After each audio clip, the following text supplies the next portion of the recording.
10 दिन की प्रेम कहानी आखिरकार थाने तक पहुंची गई। अलीगढ़ में होने वाले दामाद के साथ भागी सास की कहानी सुर्खियों में है। दोनों करीब 10 दिन से फरार थे और एक दिन पहले पुलिस के हत्थे चढ़े। सास और दामाद जब थाने पहुंचे तो पुलिस ने पूछताछ शुरू की। सास को देखकर कहीं से भी नहीं लग रहा था कि इनको अपनी बेटी के लिए जरा भी दुख या तकलीफ है। सास और होने वाले दामाद की तस्वीर को देखेंगे तो समझ आएगा कि इनको अपने किए पर कोई मलाल नहीं है। सास तो बकायदा तैयार होकर थाने पहुंची थी। ऐसा लग रहा था कि मानो किसी की शादी में शरीक होने के लिए पहुंची हो। सास और दामाद उस दिन थाने पहुंचे जिस दिन उसकी बेटी की बारात आनी थी। पुलिस ने उससे पूछताछ की। यहाँ सास सपना ने कहा कि मैं राहुल के साथ ही जीना मरना चाहती हूँ और अपने पति पर मारपीट समेत कई गंभीर आरोप लगाए। सास सपना ने बताया कि पति 1500 रुपए यानी कि 1500 रुपए भी देता था तो उसका भी एक रुपए का हिसाब मांगता था। शराब पीकर मारपीट करता था। इसके अलावा आज तक उसने एक मकान तक बनाकर नहीं दिया। महिला ने कहा कि आखिर वो पति बताएं क्या कर सकता है मेरे लिए। सपना ने रोते हुए अपने दामाद के साथ ही रहने की इच्छा पुलिस के सामने जाहिर की। वही दामाद जिसके साथ वो बीते कुछ दिनों पहले सब कुछ छोड़कर भाग गई थी।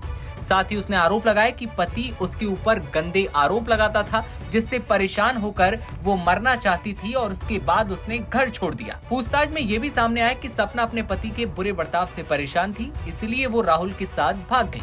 राहुल ने बताया कि दोनों पहले कासगंज, फिर बरेली और फिर बिहार गए। बाद में दोनों नेपाल बॉर्डर भी पहुंचे। हालांकि वहां से वापस लौटे क्योंकि उन पर कई आरोप लग रहे थे। कहा जा रहा था कि सपना यानी कि सास ने अपने घर से बेटी के जेवर और लाखों रुपए लेकर भाग गई थी। सपना ने इस पर कहा कि वो अपने घर से कुछ भी लेकर नहीं गई थी। उस पर झूठे आरोप लगाए जा रहे हैं। बता दें, अलीगढ़ जिले के मडराक इलाके में एक गांव है। इस गांव की एक लड़की की शादी दादो के रहने वाले राहुल से तय हुई थी। शादी की तारीख 16 अप्रैल तय की गई।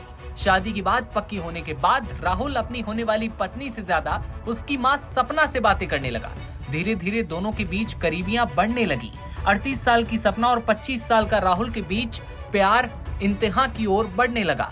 फिर 6 अप्रैल को दोनों घर से भागे। आरोप लगा कि सपना अपनी बेटी की शादी के लिए रखे 5 लाख रुपए के गहने और 3,50,000 से ज्यादा नकदी लेकर भाग गई है। दोनों का कोई अता पता नहीं चला तो पुलिस लगातार उन्हें ढूंढने लगी। सोशल मीडिया पर तस्वीरें वायरल होने लगी और मीडिया में कई तरह की कहानियां भी सामने आईं।